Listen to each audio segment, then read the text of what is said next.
कौन कहता है भगवान खाते नहीं, बेर शबरी के जैसे खिलाते नहीं, बेर शबरी के जैसे खिलाते नहीं। अच्युतम केशवम कृष्ण दामोदरम राम नारायणम जानकी वल्लभम, राम नारायणम जानकी वल्लभम। जय श्री राम। अयोध्या से प्रस्थान करने के तीसरे दिन शत्रुघ्न ने महर्षि वाल्मीकि के आश्रम में विश्राम किया। रात्रि में उन्होंने मुनि से पूछा, हे महर्षि, आपके आश्रम के निकट पूर्व में ये किसका यज्ञ स्थल दिखाई पड़ रहा है? महर्षि बोले, हे सौमित्र, ये यज्ञ स्थल तुम्हारे कुल के महान राजाओं ने बनवाया था। मैं उनके विषय में बताता हूँ। तुम्हारे कुल में सुदास नाम के बड़े धार्मिक राजा हुए हैं। एक दिन आखेट करते हुए उन्होंने वन में दो भयंकर धूर्धर्ष राक्षसों को देखा। राजा ने बाण चलाकर उनमें से एक को मार गिराया।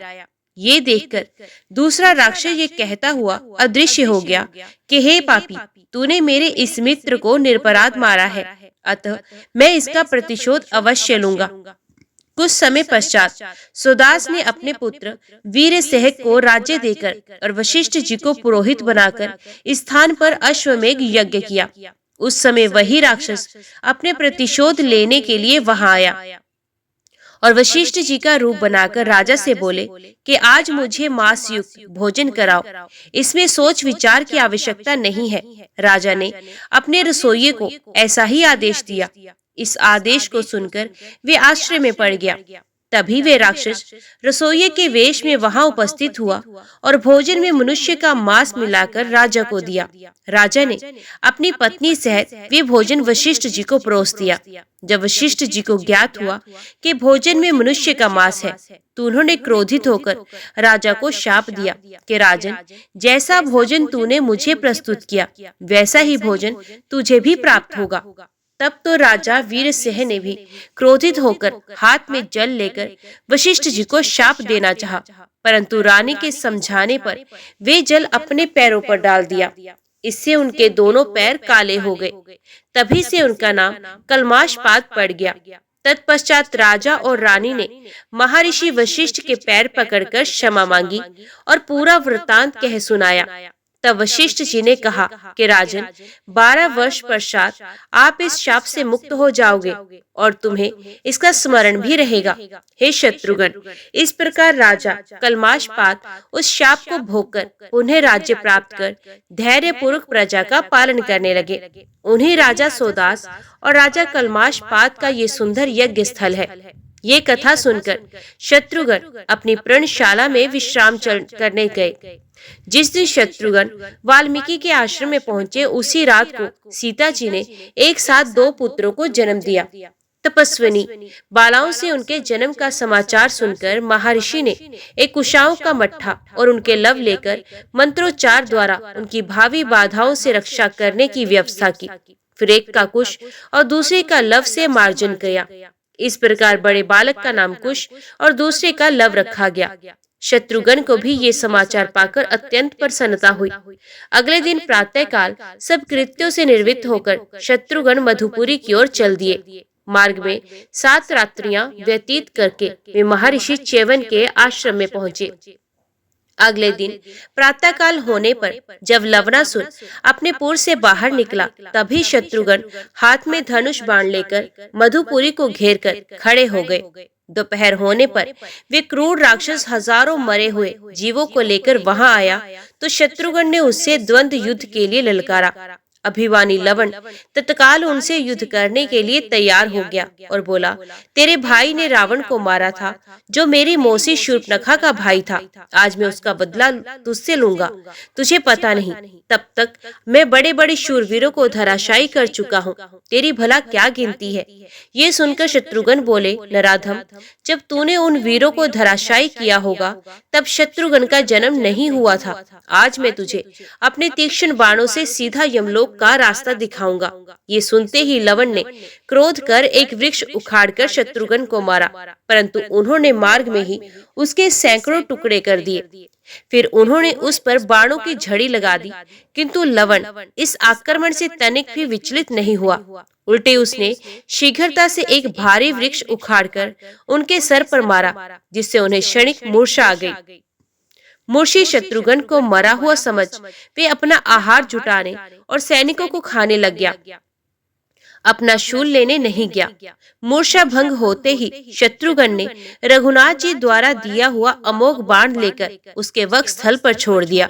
वे बाण लवण का हृदय चीरता हुआ रसातल में घुस गया और फिर शत्रुघ्न के पास लौट आया।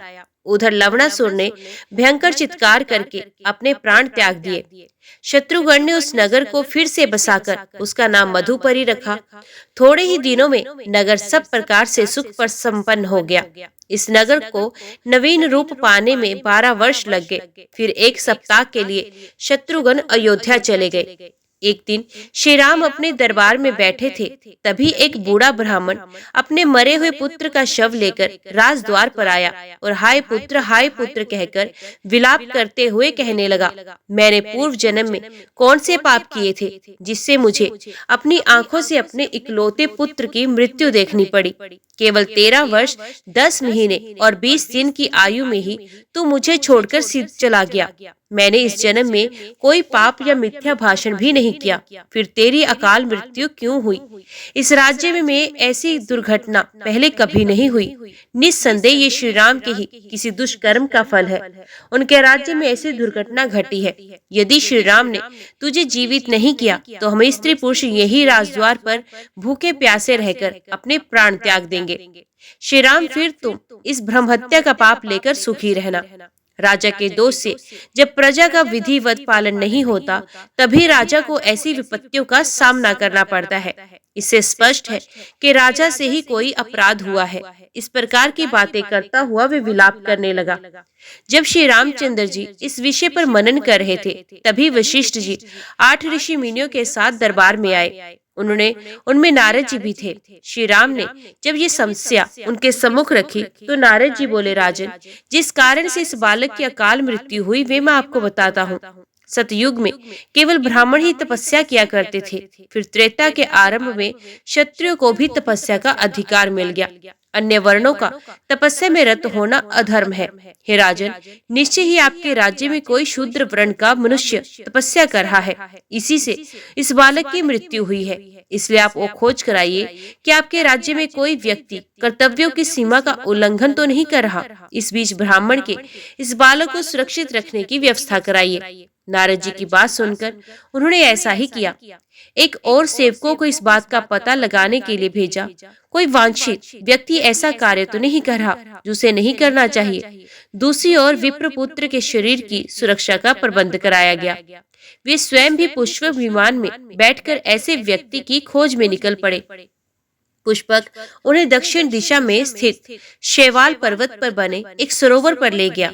यहाँ एक तपस्वी नीचे की ओर मुख करके उल्टा लटका हुआ भयंकर तपस्या कर रहा था। उसकी ये विकट तपस्या देखकर उन्होंने पूछा, हे तपस्वी, तुम कौन हो, किस वर्ण के हो और ये भयंकर तपस्या क्यों कर रहे हो? ये सुनकर वे तपस्वी बोला, महात्मन, मैं शूद्र योनि से उत्पन्न हूँ और सशरीर स्वर्ग जाने के लिए ये उग्र तपस्या कर रहा हूँ। मेरा नाम शंभुक है। शंभुक की बात सुनकर रामचंद्र ने म्यान से तलवार निकालकर उसका सर काट डाला। जब इंद्र आदि देवताओं ने वहां आकर उनकी प्रशंसा की तो श्री राम बोले, यदि आप मेरे कार्य को उचित समझते हैं तो उस ब्राह्मण के मृतक पुत्र को जीवित कर दीजिए। राम के अनुरोध को स्वीकार कर इंद्र ने विप्रपुत्र को तत्काल ही जीवित कर दिया। इंद्र से वर प्राप्त करके रघुनंदन राम महर्षि अगस्त्य के आश्रम में पहुंचे। वे शंभुक वध की कथा सुनकर बहुत प्रसन्न हुए और उन्होंने विश्वकर्मा द्वारा दिया हुआ एक दिव्य आभूषण श्री राम को अर्पित किया। वे आभूषण सूर्य के समान दीप्तिमान था, दिव्य विचित्र तथा अद्भुत था। उसे देखकर श्री राम ने महर्षि अगस्त्य से पूछा, मुनिवर, विश्वकर्मा का अद्भुत आभूषण आपके पास कहाँ से आया? जब यह आभूषण इतना विचित्र है तो इसकी कथा भी विचित्र होगी। ये जानने का मेरे मन में कौतूहल हो रहा है। श्री राम की जिज्ञासा और कौतूहल को शांत करने के लिए महर्षि ने कहा, प्राचीन काल में एक बहुत विस्तृत वन था जो चारों ओर 100 योजन तक फैला हुआ था, परंतु उस वन में कोई प्राणी, पशु पक्षी तक भी नहीं रहता था। उसमें एक मनोहर सरोवर भी था। उस स्थान को पूर्णतः एकांत पाकर मैं वहां तपस्या करने के लिए चला गया था। सरोवर के चारों ओर चक्कर लगाने पर मुझे एक पुराना विचित्र आश्रम दिखाई दिया। उसमें एक भी तपस्वी नहीं था। मैंने रात्रि वहीं विश्राम किया। जब मैं प्रातः काल स्नान आदि के लिए सरोवर की ओर जाने लगा तो मुझे सरोवर के तट पर हृष्ट पुष्ट निर्मल शव दिखाई दिया। मैं आश्चर्य से वहां बैठकर उस शव के विषय में विचार करने लगा। थोड़ी देर पश्चात वहां एक दिव्य विमान उतरा जिस पर एक सुंदर देवता विराजमान था। उसके चारों ओर सुंदर वस्त्र आभूषणों से अलंकृत अनेक अप्सराएं बैठी थी। उनमें से कुछ उन पर चवर डुला रही थी। फिर वे देवता सहसा विमान से उतरकर उस शव के पास आया और उसने मेरे देखते ही देखते उस शव को खाकर फिर सरोवर में जाकर हाथ मुंह धोने लगा। जब वे पुनः विमान पर चढ़ने लगा तो मैंने उसे रोककर पूछा कि हे तेजस्वी पुरुष, कहाँ आपका ये देवोमय सौम्य रूप और कहाँ ये घृणित आहार? मैं इसका रहस्य जानना चाहता हूँ। मेरे विचार से आपको ये घृणित कार्य नहीं करना चाहिए था। मेरी बात सुनकर वे दिव्य पुरुष बोला कि मेरे महायशस्वी पिता विदर्भ देश के पराक्रमी राजा थे। उनका नाम सुदेव था। उनकी 2 पत्नियां थी जिनसे 2 पुत्र उत्पन्न हुए। एक का नाम था श्वेत, दूसरे का सूरत। मैं श्वेत हूँ। पिता की मृत्यु के बाद मैं राजा बना और धर्मानुकूल राज्य करने लगा। एक दिन मुझे अपनी मृत्यु की तिथि का पता चल गया और मैं सूरत को राज्य देकर इसी वन में तपस्या करने के लिए चला आया। दीर्घकाल तक तपस्या करके मैं ब्रह्मलोक को प्राप्त हुआ, परंतु अपनी भूख प्यास पर विजय प्राप्त ना कर सका। जब मैंने ब्रह्मा जी से कहा तो वे बोले कि तुम मृत्यु लोक में जाकर अपने ही शरीर का नित्य भोजन किया करो। यही तुम्हारा उपचार है, क्योंकि तुमने किसी को कभी कोई दान नहीं दिया, केवल अपने ही शरीर का पोषण किया। ब्रह्मलोक भी तुम्हें तुम्हारी तपस्या के कारण ही प्राप्त हुआ है। जब कभी महर्षि अगस्त्य उस वन में पधारेंगे तभी तुम्हें भूख प्यास से छुटकारा मिल जाएगा। अब आप मुझे मिल गए हैं, अतएव आप मेरा उद्धार करें और मेरा उद्धार करने के प्रतिदान स्वरूप ये दिव्य आभूषण ग्रहण करें। ये आभूषण दिव्य वस्त्र, स्वर्ण, धन आदि देने वाला है। इसके साथ मैं अपनी संपूर्ण कामनाएं आपको समर्पित करता हूँ। मेरे आभूषण लेते ही राजऋषि श्वेत पूर्ण तृप्त होकर स्वर्ग को प्राप्त हुए और वे शव भी लुप्त हो गया। महर्षि अगस्त्य से श्वेत की कथा सुनकर श्री रामचंद्र ने पूछा, मुनिराज, कृपया ये और बताइए कि जिस भयंकर वन में विदर्भ राज श्वेत तपस्या कर रहे थे, वे वन पशु पक्षियों से रहित क्यों हो गया था? रघुनाथ जी की जिज्ञासा सुनकर महर्षि अगस्त्य ने बताया, सतयुग की बात है, जब इस पृथ्वी पर मनु के पुत्र इक्ष्वाकु राज्य करते थे। राजा इक्ष्वाकु के 100 पुत्र उत्पन्न हुए। उन पुत्रों में सबसे छोटा मूर्ख और उद्दंड था। इक्ष्वाकु समझ गए कि उस मंदबुद्धि पर कभी न कभी दंडपात अवश्य होगा, इसलिए वे उस दंड के नाम से पुकारने लगे। जब ये बड़ा हुआ तो पिता ने उसे विंध्य और शोवल पर्वत के बीच का राज्य दे दिया। दंड ने उस स्थान का नाम मधुमंत रखा और शुक्राचार्य को अपना पुरोहित बनाया। एक दिन राजा दंड भ्रमण करता हुआ शुक्राचार्य के आश्रम की ओर जा निकला। वहां उसने शुक्राचार्य की अत्यंत लावण्यमयी कन्या अर्जा को देखा। वे काम पीड़ित होकर उसके साथ बलात्कार करने लगा। जब शुक्राचार्य ने अर्जा की दुर्दशा देखी तो उन्होंने शाप दिया कि दंड 7 दिन के अंदर अपने पुत्र, सेना आदि सहित नष्ट हो जाए। इंद्र ऐसी भयंकर धूल की वर्षा करेंगे जिससे उसका संपूर्ण राज्य ही नहीं, पशु पक्षी तक नष्ट हो जाएंगे। फिर अपनी कन्या से उन्होंने कहा कि तू इसी आश्रम में इस सरोवर के निकट रहकर ईश्वर की आराधना और अपने पाप का प्रायश्चित कर। जो जीव इस अवधि में तेरे पास रहेंगे वे धूल की वर्षा से नष्ट नहीं होंगे। शुक्राचार्य के शाप के कारण दंड, उसका राज्य और पशु पक्षी आदि सब नष्ट हो गए। तभी से ये भूभाग दंडकारण्य कहलाता है। ये वृत्तांत सुनकर श्री राम विश्राम करने चले गए। दूसरे दिन प्रातःकाल वे वहां से विदा हो गए। एक दिन श्री रामचंद्र जी ने भरत और लक्ष्मण को अपने पास बुलाकर कहा, हे भाइयों, मेरी इच्छा राजसूय यज्ञ करने की है, क्योंकि वे राजधर्म की चरम सीमा है। इस यज्ञ से समस्त पाप नष्ट हो जाते हैं तथा अक्षय और अविनाशी फल की प्राप्ति होती है। अतः तुम दोनों विचार कर कहो कि इस लोक और परलोक के कल्याण के लिए क्या ये यज्ञ उत्तम रहेगा। बड़े भाई के वचन सुनकर धर्मात्मा भरत बोले, महाराज, इस पृथ्वी पर सर्वोत्तम धर्म, यश और स्वयं ये पृथ्वी आप ही में प्रतिष्ठित है। आप ही संपूर्ण पृथ्वी और इस पर रहने वाले समस्त राजा भी आपको पितृतुल्य मानते हैं। अतः आप ऐसा यज्ञ किस प्रकार कर सकते हैं जिससे इस पृथ्वी के सब राजवंशों और वीरों का हमारे द्वारा संहार होने की आशंका हो।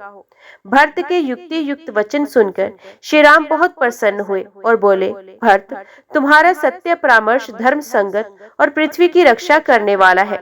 तुम्हारा ये उत्तम कथन स्वीकार कर मैं राजसूय यज्ञ करने की इच्छा त्याग देता हूँ। तत्पश्चात लक्ष्मण बोले, हे रघुनंदन, सब पापों का नष्ट करने वाला तो अश्वमेध यज्ञ भी है। यदि आप यज्ञ करना ही चाहते हैं तो इस यज्ञ को कीजिए। महात्मा इंद्र के विषय में ये प्राचीन वृत्तांत सुनने में आता है कि जब इंद्र को ब्रह्म हत्या लगी थी तब वे अश्वमेध यज्ञ करके ही पवित्र हुए थे। श्री राम द्वारा पूरी कथा पूछने पर लक्ष्मण बोले, प्राचीन काल में वृत्तासुर नामक असुर पृथ्वी पर पूर्ण धार्मिक निष्ठा से राज्य करता था। एक बार वे अपने ज्येष्ठ पुत्र मधुरेश्वर को राज्य भार सौंपकर कठोर तपस्या करने वन में चला गया। उसकी तपस्या से इंद्र का भी आसन हिल गया। वे भगवान विष्णु के पास जाकर बोले, हे प्रभु, तपस्या के बल से वृत्तासुर ने अब इतनी अधिक शक्ति संचित कर ली है कि मैं अब उस पर शासन नहीं कर सकता। यदि उसने तपस्या के फल स्वरूप कुछ शक्ति और बढ़ा ली तो हम सब देवताओं को सदा उसके अधीन रहना पड़ेगा।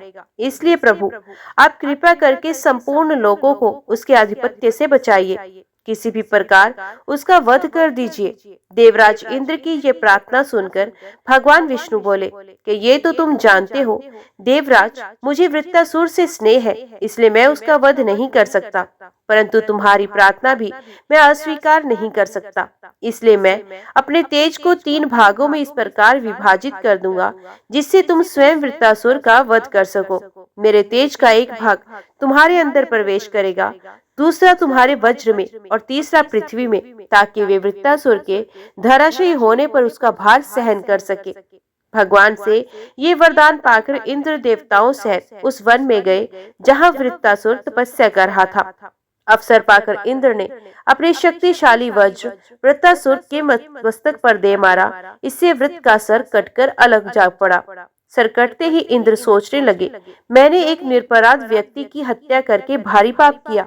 ये सोचकर वे किसी अंधकार में स्थान में जाकर प्रायश्चित करने लगे। इंद्र के लोप हो जाने पर देवताओं ने विष्णु भगवान से प्रार्थना की कि हे दीनबंधु, वृत्तासुर मारा तो आपके तेज से गया है, परंतु ब्रह्म हत्या का पाप इंद्र को भुगतना पड़ रहा है, इसलिए आप उनके उद्धार का कोई उपाय बताइए। ये सुनकर विष्णु बोले कि यदि इंद्र अश्वमेध यज्ञ करके मुझ यज्ञ पुरुष की आराधना करेंगे तो वे निष्पाप होकर देवेंद्र वध को प्राप्त करेंगे। इंद्र ने ऐसा ही किया और अश्वमेध यज्ञ के प्रताप से उन्होंने ब्रह्म हत्या से मुक्ति प्राप्त की। जब लक्ष्मण ने अश्वमेध यज्ञ के विशेष आग्रह किया तो श्री रामचंद्र जी अत्यंत प्रसन्न हुए और बोले, हे सौम्य, इस विषय में मैं तुम्हें राजा इल की कथा सुनाता हूँ। प्रजापति कर्दम के पुत्र इल वाहलिक देश के राजा थे। एक समय शिकार खेलते हुए वे उस स्थान पर जा पहुँचे जहाँ स्वामी कार्तिकेय का जन्म हुआ था और भगवान शंकर अपने सेवकों के साथ पार्वती का मनोरंजन करते थे। उस प्रदेश में शिव की माया से सभी प्राणी स्त्री वृक्क के हो गए थे। नर, पशु, पक्षी या मनुष्य कोई भी दृष्टिगत नहीं होता था। राजा इल ने भी सैनिकों सहित स्वयं को वह स्त्री रूप में परिणित होते देखा। इसमें भयभीत होकर वे शंकर जी के शरणागत हुए और उनसे पुरुष तत्व प्रदान करने की प्रार्थना करने लगे। जब भगवान शंकर ने उनकी प्रार्थना स्वीकार नहीं की तो उन्होंने व्याकुल होकर गिड़गिड़ाकर उमा से प्रार्थना की। इससे प्रसन्न होकर उमा ने कहा, मैं भगवान शंकर की केवल अर्धांगिनी हूँ, इसलिए मैं तुम्हारे जीवन के केवल आधे काल के लिए पुरुष बना सकती हूँ। बोलो, तुम अपनी आयु के पूर्वार्ध के लिए पुरुष तत्व चाहते हो या उत्तरार्ध के लिए? इल कुछ क्षण सोचकर बोले कि हे देवी, ऐसा कर दीजिए कि मैं 1 मास पुरुष और 1 मास स्त्री रहा करूं। पार्वती जी ने तथास्तु कहकर उनकी इच्छा पूरी कर दी। इस वरदान के फलस्वरूप इल प्रथम मास में त्रिभुवन सुंदरी नारी बन गए थे तथा इल से इला कहलाने लगे। इल उक्त क्षेत्र से निकलकर उस सरोवर पर पहुंचे जहां सोमपुत्र बुध तपस्या कर रहे थे। इला पर दृष्टि पड़ते ही बुध उस पर आसक्त हो गए एवं उसके साथ रमण करने लगे। उन्होंने राजा के साथ आए स्त्री रूपी सैनिकों का वृतांत जानकर उन्हें किन्नरी होकर पर्वत के किनारे रहने का निर्देश दिया।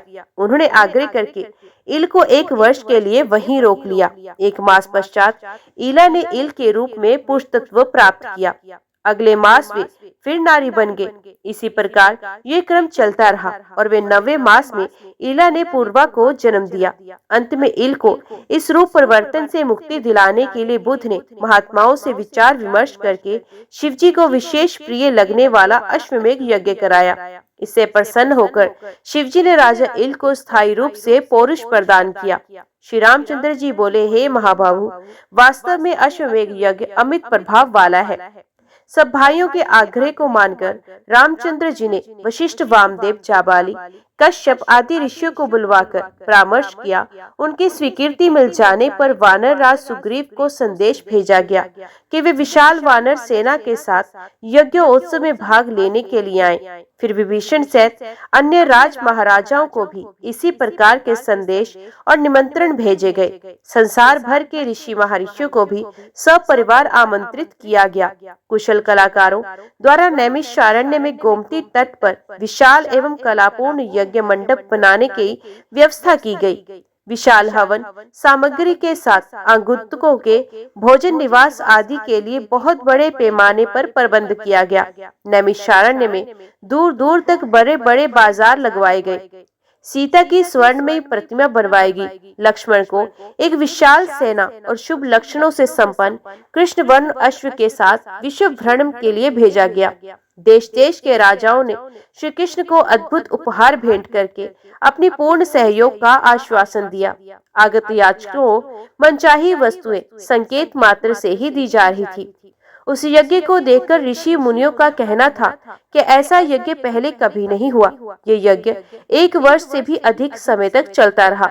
इस यज्ञ में सम्मिलित होने के लिए महर्षि वाल्मीकि भी अपने शिष्यों सहित पधारे। जब उनके निवास की समुचित व्यवस्था हो गई तो उन्होंने अपने 2 शिष्यों लव और कुश को आज्ञा दी कि वे दोनों भाई नगर में सर्वत्र घूमकर रामायण काव्य का गान करें। उनसे ये भी कहा कि जब तुमसे कोई पूछे कि तुम किसके पुत्र हो तो तुम केवल इतना कहना कि हम ऋषि वाल्मीकि के शिष्य हैं। यह आदेश पाकर सीता के दोनों पुत्र रामायण का सस्वर गान करने के लिए चल पड़े। जब लव कुश अपने रामायण गान से पूर्ववासियों एवं आगंतुकों का मन मोहने लगे, तब एक दिन श्री राम ने उन दोनों बालकों को अपनी राजसभा में बुलवाया। उस समय राजसभा में श्रेष्ठ न्यायिक, दर्शन एवं कल्प सूत्र के विद्वान, संगीत तथा छंद कला मर्मज्ञ, विभिन्न शास्त्रों के ज्ञाता, ब्रह्मवेत्ता आदि मनीषी विद्यमान थे। लवकुश को देखकर सबको ऐसा प्रतीत होता था मानो दोनों श्री राम के ही प्रतिरूप हैं। यदि इनके सर पर जटाजूट और शरीर पर वल्कल ना होते तो इनमें और श्री राम में कोई अंतर दिखाई ना देता। दोनों भाइयों ने अपराह्न तक प्रारंभिक 20 सर्गों का गान किया और उस दिन का कार्यक्रम समाप्त किया। पाठ समाप्त होने पर श्री राम ने भरत को आदेश दिया कि दोनों भाइयों को 18,000 स्वर्ण मुद्राएं दी जाएं, किंतु लव कुश ने उसे लेने से इनकार कर दिया और कहा कि हम वनवासी हैं, हमें धन की क्या आवश्यकता। इससे श्री राम सहित सब श्रोताओं को भारी आश्चर्य हुआ। उन्होंने पूछा, ये काव्य किसने लिखा और इसमें कितने श्लोक हैं? ये सुनकर उन मुनि कुमारों ने बताया, महर्षि वाल्मीकि ने इस महाकाव्य की रचना की। इसमें 24,000 श्लोक और 100 उपाख्यान हैं। इसमें कुल 5 सर्ग और 6 कांड हैं। इसके अतिरिक्त उत्तरकांड इसका 7वां कांड है। आपका चरित्र ही इस महाकाव्य का विषय है। ये सुनकर रघुनाथ जी ने यज्ञ समाप्त होने के पश्चात संपूर्ण महाकाव्य सुनने की इच्छा प्रकट की। इस काव्य कथा को सुनकर उन्हें पता चला कि लव और कुश सीता के ही पुत्र हैं। सीता के त्याग और तपस्या का वृतांत सुनकर रामचंद्र जी ने अपने विशिष्ट दूत के द्वारा महर्षि वाल्मीकि के पास संदेश भिजवाया। यदि सीता का चरित्र शुद्ध है और वे अपनी अनुमति ले यहाँ आकर जन समुदाय में अपनी शुद्धता प्रमाणित करे और मेरा कलंक दूर करने के लिए शपथ करे तो मैं उनका स्वागत करूंगा। ये संदेश सुनकर वाल्मीकि ने कहलवाया, ऐसा ही होगा। सीता वही करेंगी जो श्री राम चाहेंगे, क्योंकि पति स्त्री के लिए परमात्मा होता है। ये उत्तर पाकर सीता शब्द के अवसर पर राजा राम ने सब ऋषि मुनियों, नगर निवासियों आदि को उस समय सभागार में उपस्थित रहने के लिए निमंत्रित किया। दूसरे दिन सीता जी का शपथ ग्रहण देखने के लिए नाना देशों से पधारे ऋषि मुनि, विद्वान नागरिक सहस्त्रों की संख्या में उस सभा भवन में आकर उपस्थित हो गए। निश्चित समय पर वाल्मीकि सीता को लेकर आए। आगे आगे महर्षि वाल्मीकि थे और उनके पीछे दोनों हाथ जोड़े नेत्रों में आंसू बहाती सीता आ रही थी। वे मन ही मन श्री राम का चिंतन कर रही थी। उस समय महर्षि के पीछे आती हुई सीता इस प्रकार जान पड़ती थी मानो सृष्टिकर्ता ब्रह्मा जी के पीछे श्रुति चली आ रही हो। काश्यप वस्त्र धारिणी सीता की दीनहीन दशा देखकर वहां उपस्थित सभी लोगों का हृदय दुख से भर आया और वे शोक से विकल हो आंसू बहाने लगे। वाल्मीकि बोले, श्री राम, मैं तुम्हें विश्वास दिलाता हूँ, सीता पवित्र और सती है। लव और कुश आपके ही पुत्र हैं। मैं कभी मिथ्या भाषण नहीं करता। यदि मेरा कथन मिथ्या हो तो मेरी संपूर्ण तपस्या निष्फल हो जाए। मेरी साक्षी के बाद सीता स्वयं शपथ पूर्वक आपको अपनी निर्दोषता का आश्वासन देगी। महर्षि के इन उत्तम वचनों को सुनकर और सभा के मध्य में जानकी को प्रांजलभूत खड़ी देखकर रघुनंदन बोले, हे ऋषि श्रेष्ठ, आपका कथन सत्य है और आपके निर्दोष वचनों पर मुझे पूर्ण विश्वास है। वास्तव में मैं वैदेही ने अपनी सचित्रता का विश्वास मुझे अग्नि के समक्ष दिला दिया था, परंतु लोकापवाद के कारण ही मुझे इन्हें त्यागना पड़ा। आप मुझे इस अपराध के लिए क्षमा करें। तत्पश्चात श्री राम सभी ऋषि मुनियों, देवताओं और उपस्थित जन समूह को लक्ष्य करके बोले, हे मुनि एवं विज्ञ जनों, मुझे महर्षि वाल्मीकि जी के कथन पर पूर्ण विश्वास है, परंतु यदि सीता स्वयं सबके समक्ष अपनी शुद्धता का पूर्ण विश्वास दे तो मुझे प्रसन्नता होगी। राम का कथन समाप्त होते ही सीता हाथ जोड़कर नेत्र झुकाए बोली, मैंने अपने जीवन में यदि श्री रघुनाथ जी के अतिरिक्त कभी किसी दूसरे पुरुष का चिंतन ना किया हो तो मेरी पवित्रता के प्रमाण स्वरूप भगवती पृथ्वी देवी अपनी गोद में मुझे स्थान दे। सीता के इस प्रकार शपथ लेते ही पृथ्वी फटी, उसमें से एक सिंहासन निकला। उसी के साथ पृथ्वी की अधिष्ठात्री देवी भी दिव्य रूप में प्रकट हुई। उन्होंने दोनों भुजाएं बढ़ाकर स्वागत पूर्वक सीता को उठाया और प्रेम से सिंहासन पर बिठा लिया। देखते ही देखते सीता सहित सिंहासन पृथ्वी में लुप्त हो गया। सारे दर्शक स्तब्ध होकर ये सब दृश्य देखते रह गए। संपूर्ण वातावरण ये सब देखकर चकित रह गया। यज्ञ की समाप्ति पर सुग्रीव, विभीषण आदि सहित राजाओं तथा ऋषि मुनियों एवं निमंत्रित जनों को अयोध्यापति राम ने सब प्रकार से संतुष्ट कर विदा किया। इसके पश्चात उन्होंने राजकाज में मन लगाया। प्रजा का पालन करते हुए उन्होंने असंख्य यज्ञ एवं धार्मिक अनुष्ठान किए। उनके राज्य की महिमा दूर दूर तक फैल रही थी। प्रजा सब प्रकार से सुखी और संपन्न थी। पुत्रों एवं पौत्रों की समृद्धि एवं श्रद्धा से घिरी हुई माता कौशल्या ने इस संसार का त्याग किया। उनकी मृत्यु के पश्चात कैकेयी सुमित्रा भी परलोकगामिनी हो गई।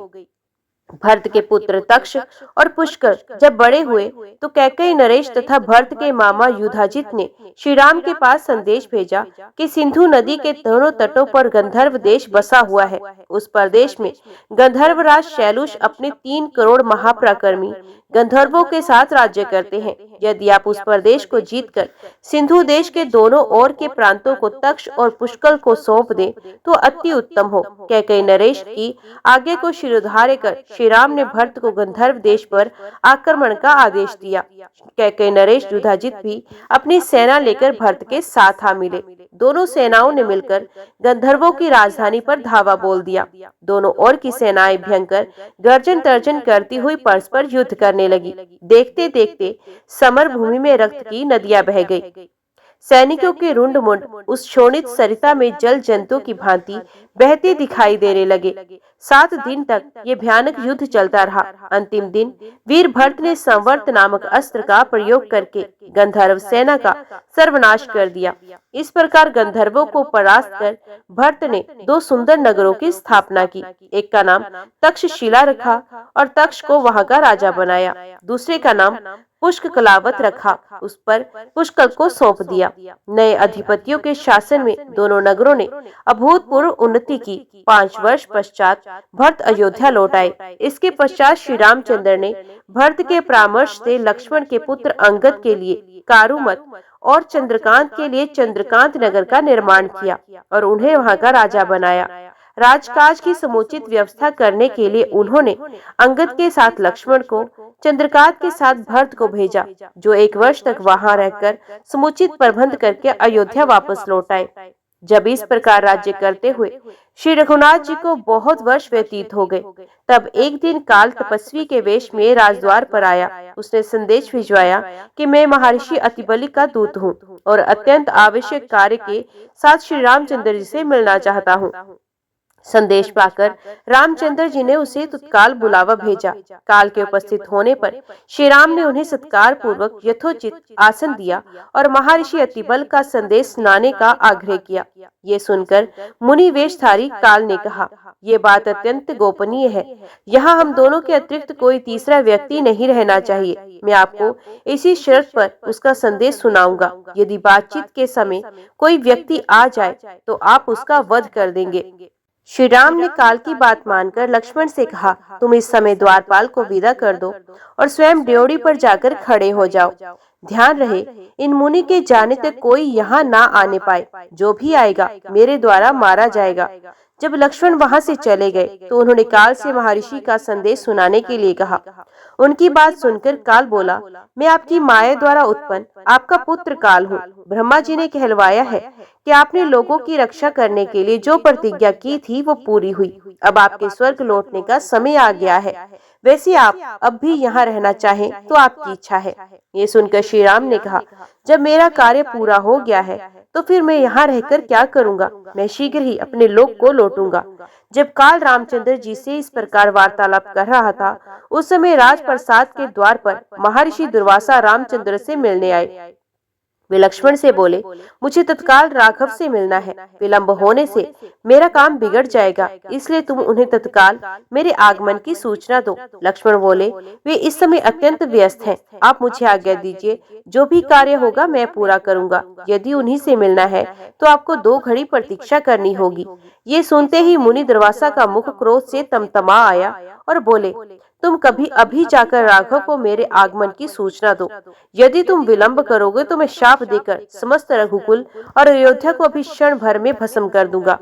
ऋषि के क्रोध युक्त वचन सुनकर लक्ष्मण सोचने लगे, चाहे मेरी मृत्यु हो जाए, रघुकुल का विनाश नहीं होना चाहिए। ये सोचकर उन्होंने रघुनाथ जी के पास जाकर दुर्वासा के आगमन का समाचार जा सुनाया।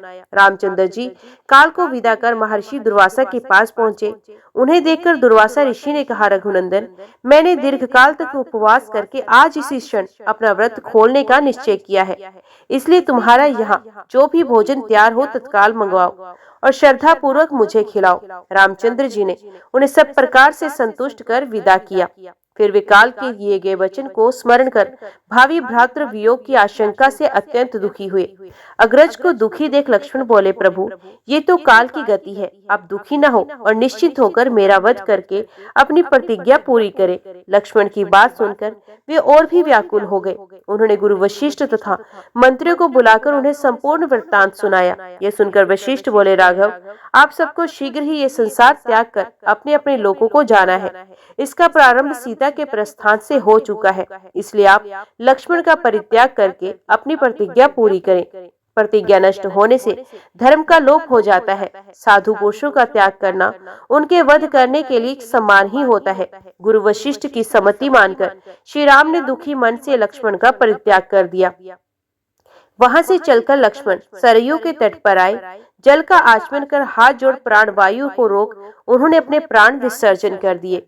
लक्ष्मण का त्याग करके अत्यंत शोक विवल हो रघुनंदन ने पुरोहित, मंत्रियों और नगर के श्रेष्ठ जनों को बुलाकर कहा, आज मैं अयोध्या के सिंहासन पर भरत का अभिषेक कर स्वयं वन को जाना चाहता हूँ। ये सुनते ही सबके नेत्रों में अश्रुधारा बह चली। भरत ने कहा, मैं भी अयोध्या में नहीं रहूंगा, मैं आपके साथ चलूंगा। आप कुश और लव का अभिषेक कीजिए।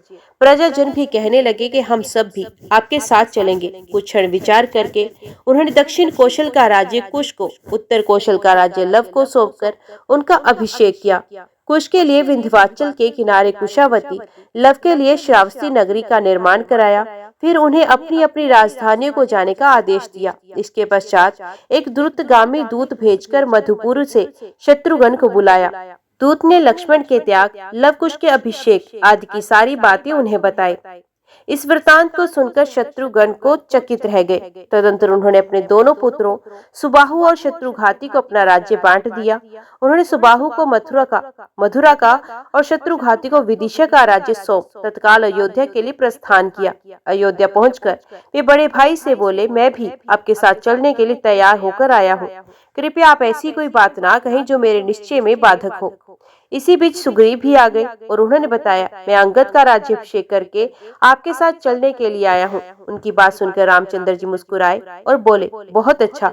फिर विभीषण से बोले, विभीषण, मैं चाहता हूँ कि तुम इस संसार में रहकर लंका पे राज्य करो। ये मेरी हार्दिक इच्छा है। आशा है तुम इसे अस्वीकार नहीं करोगे। विभीषण ने भारी मन से रामचंद्र जी का आदेश स्वीकार किया। श्री राम ने हनुमान को सदैव पृथ्वी पर रहने की आज्ञा दी। जामवंत, मैंद और द्विविद को द्वापर तथा कलयुग की संधि तक जीवित रहने का आदेश दिया। अगले दिन प्रातःकाल होने पर धर्म प्रतिज्ञ श्री रामचंद्र जी ने गुरु वशिष्ठ जी की आज्ञा से महाप्रस्थानचित सविधि सब धर्म कर्त्य किए। तत्पश्चात पीताम्बर धारण कर हाथ में कुशा लिए राम ने वैदिक मंत्रों के उच्चारण के साथ सरयू नदी की ओर प्रस्थान किया। नंगे पैर चलते हुए वे सूर्य के समान प्रकाशमान मालूम पड़ रहे थे। उस समय उनके दक्षिण भाग में साक्षात लक्ष्मी, वाम भाग में भूदेवी और उनके समक्ष संहार शक्ति चल रही थी। उनके साथ बड़े बड़े ऋषि मुनि और समस्त ब्राह्मण मंडली थी। वे सब स्वर्ग का द्वार खुला देख उनके साथ चले जाते थे। उनके साथ उनके राजमहल के सभी अबाल वृद्ध स्त्री पुरुष भी चल रहे थे। भरत व शत्रुघ्न भी अपने अपने रणवासों के साथ श्री राम के अंग संग चल रहे थे। सब मंत्री तथा सेवकगण अपने परिवारों सहित उनके पीछे हो लिए। उन सब के पीछे मानो सारी अयोध्या ही चल रही थी। मस्त ऋषि वानर भी किलकारियां मारते, उछलते कूदते, दौड़ते हुए चले।